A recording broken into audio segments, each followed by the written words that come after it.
Sir நீங்க அரசியல் ஆரம்பிக்க போறீங்க, கமலஹாசன் சார் உங்களுக்கு நம்பி ஒரு 10 பேர் சொல்லுங்கன்னா, உன் நம்பிக்கைனால 10 பேர் சொல்லுங்கன்னா இல்லங்கிறார்.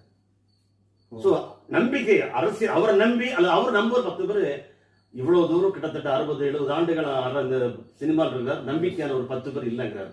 அரசியலில் நம்பிக்கை இல்லை என்றால் நீங்கள் ஜெயிக்க முடியும். 2020 நீ சொல்லலாம் 2025 எண்டுல வர அவர் இருக்கிறாரு. ஆமா, அது வரைக்கும் சரி. அடுத்து பாத்தீங்கன்னா அவருடைய ஆட்சி வந்து 6 வருஷம், 31 வருஷம், 2031 வரைக்கும் அவர் ராஜ்யசபா எம்பி.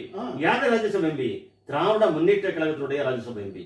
திராவிட முன்னேற்ற கழகம் என்ன சொல்லுகிறதோ அதைத்தான் அவருடைய சட்டம் பாராளுமன்றத்தில் அவருடைய குரலா ஒலிக்கும். வேற வழி. ஆமா, ஏன்னா ஜெயிச்சது உங்களுக்கு ஜெயிக்க வச்சது திராவிட முன்னேற்ற கழகம். திராவிட முன்னேற்ற கழகம் என்ன சொல்லுவது? இந்த சட்டத்தை பாஸ் பண்ணுங்கள், இந்த சட்டத்தை எதிருங்கள், இந்த சட்டத்தை வெளியே வாருங்கள், இதை குரல் கொடுங்கள். இவர் திமுகனுடைய குரலாக தான் பார்த்துறேன். மக்கள் நீதி மையத்துடைய குரலாக இருக்க மாட்டார். இவர் அரசியலில் இழந்து விட்டார்.